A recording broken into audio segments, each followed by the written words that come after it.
Welcome to this week's episode of the Big Book Living Alive podcast, a weekly podcast showcasing the 1993 Big Book Seminar presented by Joe&Charlie in Latrobe, Pennsylvania.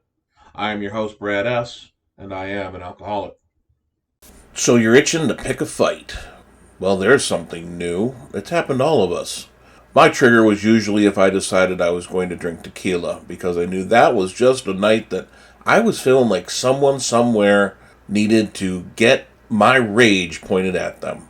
I mean, these are the things that we do. We wander around, and I look for someone to get mad at. Because if I do that, then I usually get my way. Now, I know I sound like a 5-year-old child stomping my feet, demanding that it be my way.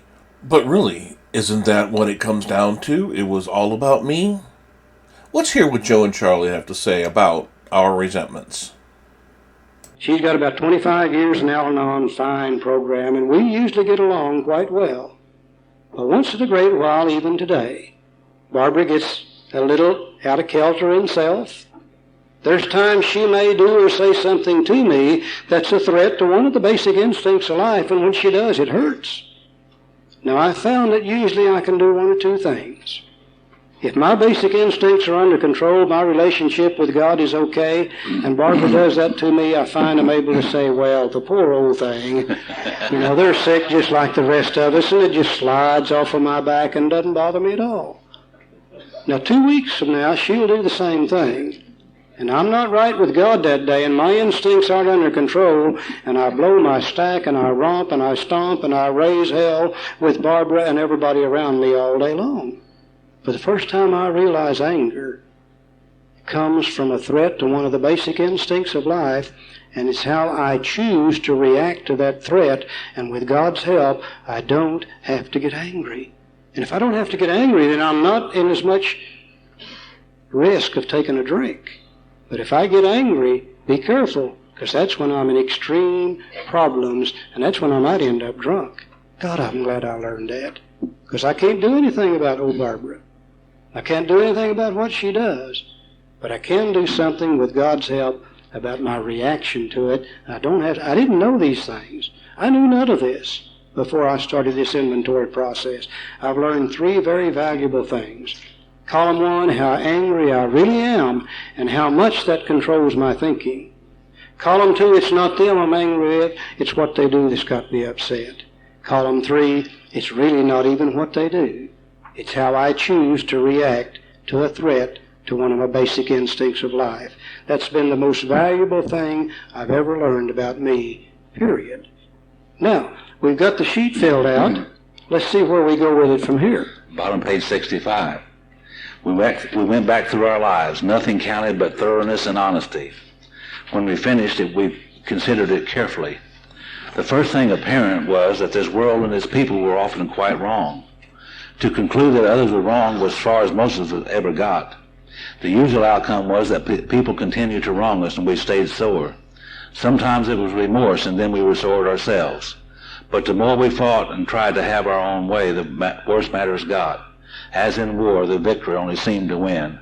Our moments of triumph were short-lived. When I did my inventory and I saw these resentments and how these people had controlled my life, and all the time I was thinking I was controlling my life. But through my thoughts and my resentments toward them, they were controlling my life. All of my life they controlled my life, and I used to lay awake nights thinking about them, and my mind would race uncontrollably, and I was resentful for them, and I had to drink in order to stop that mind from racing uncontrollably. You see, and all the time it was them that was controlling my life. It really wasn't them, it was me and what they had done to me. And it wasn't even that, it was my reaction to it, that I chose to sit around and think about it and to resent them for it and to replay that into my head over and over and over again.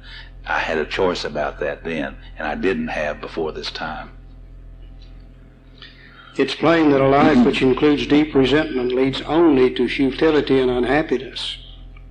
To the precise extent that we permit these, do we squander the hours it might have been worthwhile. And I read that statement, and I tried to look back in my life and see how much time I've spent in resentments, how much time I've wasted. I don't know about you guys, but I know about me. And I know when I've got a good resentment churning around in my head, I'm pretty well paralyzed from doing anything worthwhile. All I want to do is play that thing. And my favorite thing when I was drinking was to get up early in the morning, have a drink of whiskey and a cup of coffee, and turn on my resentment replay machine and replay what she said to me yesterday, replay what he did to me last week, replay what they did to me last month, replay what the boss did to me 6 months ago, replay what God did to me a year ago, replay what my brother did to me 5 years ago, replay what my sister did to me 8 years ago, replay what the neighbor did to me 10 years ago, replay what my mother did to me 15 years ago, replay what my daddy did to me 20 years ago, replay what my grandpa said 25 years ago. On and on and on, and I just loved every minute of it. And it would take me just about an hour to run through that tape. And when that tape would run out, I'd have another drink of whiskey and another cup of coffee, and I would turn on my get even machine. Now, by God, the next time she does that, I'll do this and she'll do that, and I'll show her, and they're not going to treat me that way. I could spend another hour doing it, and I just loved every minute of it. My God, I've spent countless thousands and thousands of hours in resentments. And as I look back in that part of my life, to the best of my ability today, I don't see where it ever did me any good whatsoever. It never made me any money. Never made me feel better, just made me feel worse. Never straightened up a relationship with another human being, made them worse and worse and worse. And as far as I can tell, it's all wasted time. Now, as a human being, I've only got so much time to live here. And for the first time in my life, I'm sober and I feel good. For the first time in my life, I'm sober and I got peace of mind and serenity and happiness. And I didn't know you could feel this way. And my God, I love it. And I want every minute that I've got left, whatever it is, I want it to be feeling good. I don't want to waste any more this time. I don't have that kind of time to waste. Maybe I did when I was young, but I sure as hell don't now. And I want to enjoy every minute that I've got left. That's one of the worst things wrong with a resentment. It is absolute wasted time, and you can squander your whole life in it if you want to, and it'll never do you a nickel's worth of good, period. But that's not the worst thing about a resentment. Here's the worst thing about a resentment. But with the alcoholic whose hope is the maintenance and growth of a spiritual experience, this business of resentment is infinitely grave. We found that it's fatal. For when harboring such feelings, we shut ourselves off from the sunlight of the Spirit. The insanity of alcohol returns and we drink again. And with us, to drink is to die. That's what's wrong with the resentment. It blocks God out of the mind. And with God blocked out of the mind, we don't feel good. And we stay restless, irritable, and discontented. We stay filled with that resentment. And our mind's only going to stay that way so long. And after a while, it's going to begin to think about that great sense of ease and comfort that comes at once by taking a couple of drinks. Next thing you know, we become insane. We believe we can drink, and we end up getting drunk all over again. That's what's wrong with resentment. It gets you drunk. If we were to live, we had to be free of anger. The grouch and the brainstorm are not for us. They may be the dubious luxury of normal men, but for alcoholics, these things are poison. We turned back to the list, for it held the key to the future. We were prepared to look at it from an entirely different angle. Always before, I looked at it to see what those suckers had done to me. Now I look at it to see what those resentments are doing to me. And if they're going to get me drunk, then I'm looking at it from an entirely different angle. We begin to see that the world and its people really dominated us. In that state, the wrongdoing of others, fancied or real, had power to actually kill. And I read that and I said, my God, how stupid can you be? All my life I've been proud of the fact that I stand on my own 2 feet. Nobody tells me what to do. I don't need your advice, thank you. I can handle my life quite well. And when I read this statement, I realized that I've never had control of my life. Other people have controlled and dominated my thinking as far back as I can remember through my resentments toward them. And if they're controlling and dominating my thinking, they're controlling and dominating my decisions and my actions, and they very effectively have had control of my life, and I always thought I had it, and I never had it. And then I said, how stupid can you possibly be? Some of these people have been dead and buried for years. They've been reaching out from the grave, and they've had me but a yang-yang as far back as I can remember. And when I realized that, I said to myself, to hell with them. I'm not going to let them live in my head rent-free any longer. I've made a decision to let God control my thinking and direct it. And if other people can, alive or dead, justified or unjustified, then God can't. I never knew those things about me until I did a little few of these things. He said, now that we see that that happens to us, how could we escape? We saw that these resentments must be mastered, but how?